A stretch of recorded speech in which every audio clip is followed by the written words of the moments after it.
اب دیکھیں نا اویس لغاری اور جمال لغاری، میں جانتا ہوں، میں ڈیرہ غازی خان بھی گیا ہوں، لوگوں کو ان کے کرپشن کی داستانیں زبانی یاد ہیں ان لوگوں کی. یہ فاروق لغاری کے بیٹے ہیں. جی ہاں بالکل. اور فاروق لغاری نے اپنی لیڈر کی حکومت توڑی تھی، جمہوریت کا اس نے ستیہ ناش کیا تھا. تو ان سے کیا امید ہے عمران خان؟ اب تو ان کے دعا کی جا سکتی ہے کہ اللہ تعالیٰ فاروق لغاری کی مغفرت فرمائے. ظاہر ہے، لیکن تاریخ تو ہے، ریکارڈ تو ہے، آف دی ریکارڈ بھی ہے. ہمارے ہاں ریکارڈ بھی چلتا ہے، آف دی ریکارڈ بھی چلتا ہے، اور آف دی ریکارڈ جو ہے وہ زیادہ خطرناک ہے. اچھا، میں یہ کہتا ہوں احتشام کہ عمران خان وزیر اعظم بننے کے لیے اتنے جلد باز ہو گئے ہیں، اتنے انقلابی بن گئے ہیں وزیر اعظم بننے کے لیے کہ انہوں نے اپنے سارے اصول، اپنی ساری کہی ہوئی باتیں جو ہیں وہ چھوڑ دی ہیں. تو یہ زیادتی کی کیا بات ہے. انقلاب آ جائے گا ان لوگوں سے؟ آ جائے گا؟ عمران خان صاحب کہتے ہیں کہ فرشتے میں کہاں سے لاؤں، یہ معاشرہ ہی کرپٹ ہے. جی ہاں، تو پھر فرشتے اگر نہیں ہے تو شیطان پھر برتی کرنے ضروری ہے. مطلب میں معافی چاہتا ہوں یہ بات کرتے ہوئے، یہ کوئی زیادہ آپ نے بات کر دی. چلے شتونگڑے کہہ دیں شیطان. ٹھیک ٹھیک. اب سمجھتے ہیں کہ انقلاب آئے گا، ان لوگوں سے انقلاب آئے گا. ان سب لوگوں میں ایک بندہ ہے غلام سرور، وہ ٹھیک آدمی ہے. میں سمجھتا ہوں ابرار الحق صاحب بھی طریقے صاحب میں ابرار الحق صاحب گلوکار ہیں، ان کو سیاست کا کیا پتہ ہے. ان کا جو ناروبال میں اسپتال ہے اس کے کئی قصے جو ہیں وہ لوگوں کی زبان پر ہیں، اور یہ کیا تھے اور کیا سے کیا بن گئے. تو یہ انقلاب تھا. انقلاب ابرار کی اپنی زندگی میں آیا ہے، وہ تو انقلاب کے معنی نہیں جانتا. اعظم سواتی صاحب بھی آ گئے. اعظم سواتی صاحب اتنے امیر ہیں کہ پاکستان میں وہ نمبر 1 ہے. تو وہ پھر وہ اپنی دولت کہاں سے کمائی انہوں نے اور کدھر کیا. اور پھر انہوں نے وزیر حج پر الزام لگایا، وزیر اعظم پر کیوں نہیں لگایا؟ وزیر اعظم کے بیٹے کو کیوں انہوں نے معاف کر دیا؟ تو یہ ساری باتیں دیکھیں، یہ سب گول تو کچھ نہ پھول.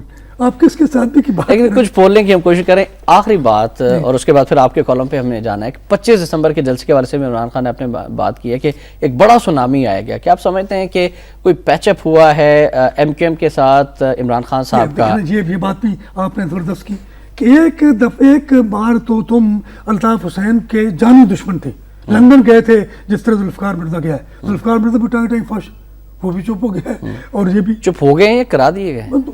چپ ہو جانا یا کرا دی جانا ایک ہی بات ہے نا ہمارے میں. ٹھیک. اچھا، تو پھر ایم کیو ایم کے ساتھ کمپرومائز کے بغیر کراچی میں جلسہ کرنا عمران کا انقلابی ایک اقدام تھا، وہ نہیں کر سکا. تو کیا انقلاب جو ہے یہ مطلب کمپرومائزنگ انقلاب ہوگا؟ کیا ایم کیو ایم کا ووٹ بینک توڑنے میں کامیاب ہو جائیں گے عمران خان صاحب کراچی میں جب وہ انٹر ہوں گے اور اپنے تنظیمی سرگرمیاں شروع کریں گے؟ ان کے جلسے کی کامیابی جو ہے ایم کیو ایم کے ووٹ بینک سے ہی ممکن ہو رہی ہے. ٹھیک. تو پھر آپ کیسے کہتے ہیں کہ ان کا ووٹ بینک کون توڑے گا؟ وہ تو ایک مافیا ہے، اور اس کو تو بیرونی طاقتوں کی آشیرواد حاصل ہے.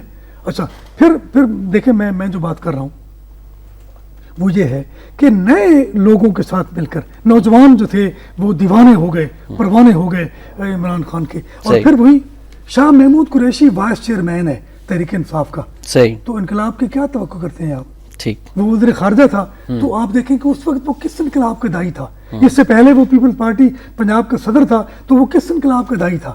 اور اب وہ شاہ محمود قریشی جو مصنوعی آدمی ہے، میں معافی چاہتا ہوں یہ بات کرتے ہوئے، جو بولتا بھی بناوٹی انداز میں ہے، وہ کیا انقلاب لائے گا؟ نہیں، وہ تو ہر بندے کا بولنے کا ڈاکٹر صاحب اپنا سٹائل ہوتا ہے. نہیں، میں سٹائل تو ہوتا ہے، لیکن اگر سٹائل کو بنایا جائے، سٹائل میں تسنن لایا جائے تو وہ کیا ہوتا ہے؟ بہت سارے لوگوں کو ان کا سٹائل پسند بھی ہے.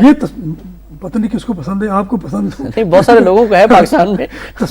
تسنن جو ہے تصادم کی حد تک نہیں جانا چاہیے. صحیح. اچھا، میں جو بات کر رہا ہوں دفاع پاکستان کی بات انہوں نے کی، جس کو وقت نیوز نے. جی، اور اب ہم بڑھتے ہیں آپ کے کالم کی جانب. پھر آپ کے کالم میں اس پر ایک جملہ صرف چلتے ہیں میرا ناظرین، بڑھتے ہیں آج کے روایت کالم کی جانب، اور ہم تمام کالرز کے مشکور ہیں جنہوں نے آج کے اس پروگرام میں کالز کی.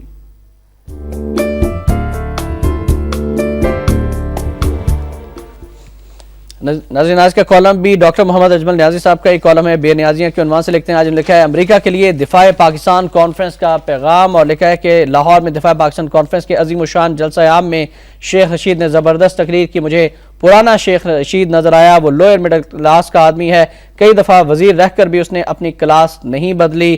اس کے خلاف کرپشن کا کوئی اسکینڈل نہیں، وہ دل پھینک ہے، یعنی رومانٹک بھی. آخر میں لکھتے ہیں کہ مولانا سمیع الحق کی تقریر بہت تاثیر والی تھی. انہوں نے حاضرین سے دفاع پاکستان کے لیے حلف لیا.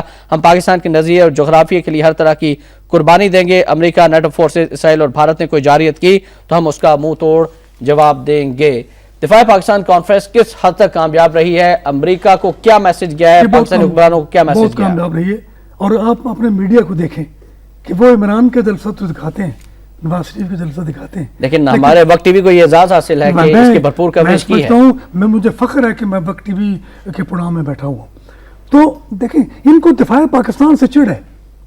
میں سمجھتا ہوں کہ اگر یہ دفاع پاکستان کا وقت ہوتی تو شاید میڈیا جو ہے وہ دکھاتا. وہ دفاع پاکستان سے چڑھتا ہے, یہ نہیں کرتا. اور میں سمجھتا ہوں کہ یہ خراج تحسین پیش کرنا چاہیے جماعت الدعوہ کے حافظ سعید کو اور مولانا سمیع الحق کو. شیخ رشید بھی, اعجاز الحق بھی کیا, یہ ان کے ہم پرانے 40 کے قریب مختلف مذہبی سیاسی اور دینی جماعتیں جو تھیں وہ شریک تھیں. آپ سمجھتے ہیں کہ ایک بھرپور یکجہتی کا مظاہرہ کیا گیا. اور اب جی جنرل حمید گل صاحب سے بھی تھے, انہوں نے یہ بہت بات کی جس کے بہت معنی خیز بھی ہے کہ باراک اوباما کے کنٹرول میں بھی نہیں رہے امریکی جرنیل, اور وہ پاگل کتوں کی طرح پاکستان پر جھپٹنے کے لیے تیار بیٹھے ہیں. جی یہ پینٹاگان اور جو سویلین قیادت ہے امریکہ کی, اس میں بڑا کلیش ہے. لیکن دیکھیں جرنیل پاگل کتے ہیں تو پاگل کتے کی موت امریکی جرنیلوں کی, امریکی جرنیل پاگل کتے جو ہے اس کا انجام تو سب ساری دنیا جانتی ہے. اور خدا کی قسم یہ اگر پاکستان کی طرف بڑھیں گے تو واقعی کا پاگل کتے ہوں گے, کیونکہ تمام دنیا جو ہے وہ ان کو برباد کرے گی. یہ کاٹ کھانے کو دوڑ رہے ہیں پاکستان کے لیے. تو پاکستان ویتنام پر حملہ کر کے کیا کر لیا, افغانستان پر حملہ کر, وہاں امریکہ کی سٹی گم ہوئی ہے. یعنی وہ جن کے پاس حکومت نہیں, جن کے پاس فوج نہیں, جن کے پاس باقاعدہ اسلحہ نہیں, ان کے سامنے تو عاجز آ چکے ہیں. تو پاکستان پر جو حملہ کریں گے. ٹھیک. اور پھر میں سمجھتا ہوں روس اور چین کو بھی اس میں حصہ لینا چاہیے. اور روس نے تو کہا بھی ہے کہ امریکہ جو ہے وہ ڈکٹیشن دے رہا ہے ساری دنیا کو دہشت گردی کے نام پر, اور چین جو ہے اس نے بھی سپر پاور بننا ہے. تو چین اور روس کو بھی کردار ادا کرنا چاہیے. اور پاکستان کوئی حلوے کی پلیٹ نہیں ہے, اس کے باوجود کہ جو کچھ ہو رہا ہے یہاں پر, جس کے لیے ہم بات بھی کرتے رہتے ہیں, یہ نہیں ہوگا. اور یہ امریکہ کی بھی موت ہوگی, اور جس کے لیے میمو میں کہا جاتا ہے کہ ہم قومی سلامتی کی ایسی ٹیم بنائیں گے جو آپ کی مشاورت سے ہوگی, امریکی صدر کی مشاورت سے ہوگی, آپ کے پسندیدہ بندے ہوں گے, آپ کی خارجہ پالیسی کی تکمیل کریں گے, آپ کو پاکستان کی سرزمین پر ہم آپریشنز کرنے کی اجازت دیں گے تاکہ فوج کو کنٹرول کیا جا سکے, عسکریت پسندوں کو کنٹرول کیا جا سکے, اور ہم صرف اور صرف آپ کی فرما برداری اور تابعداری کریں گے. یہ میمو کے اندر لکھا ہے. میں کہتا ہوں کہ پاکستان کا کوئی صدر جو ہے, پاکستان کا کوئی آدمی جتنا ہی وہ غدار ہو, وہ اس طرح کی بات نہیں کر سکتا. دیکھیں نا, آپ پاکستان کے ایک صدر کے بارے میں بتا دیں کہ جو پاکستان کے ساتھ محب وطن نہیں تھا. ایون صدر مشرف کے بارے میں بھی میرے دل میں سافٹ کارنر ہے کہ وہ جو قومی مفادات تھے مخصوص قسم کے, ان کے لیے وہ پاکستان کے ساتھ تھا. تو صدر زرداری کیوں کرے گا ایسا؟ صدر زرداری کیا برازیل کا صدر بن سکتا ہے؟ کیا وہ جنوبی امریکہ کا صدر بن سکتا ہے؟ وہ پاکستان کا صدر بن سکتا ہے. اور جس ملک کا وہ صدر بن سکتا ہے اس کے لیے یہ کرے گا. چودھری شجاعت نے بڑی اچھی بات کی ہے کہ صدر زرداری کو بچہ ہے کہ اس طرح کی بات کرے گا. دیکھیں نا, اس زبانی معاہدے امریکہ کے ساتھ ہوئے, شمشیر بیف دی اور پتہ نہیں کیا کچھ کیا, تو کیا اس معاہدے کے لیے تحریری بات کرنی تھی؟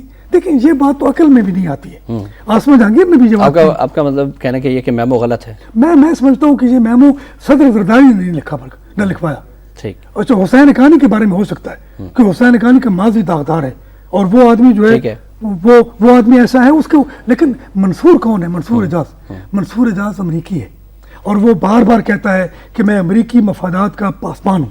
ٹھیک ہے. تو یہ ڈاکٹر صاحب, یہ اب معاملہ عدالت عظمیٰ میں ہے, اب فیصلہ جو ہے وہ عدالت کو کرنا ہے کہ کیا صحیح کیا غلط. ناظرین, ڈاکٹر صاحب کا کالم ضرور پڑھے گا. بڑھتے ہیں آج کے نوائے وقت ادارے کی جانب. ایک بات, صرف ایک بات,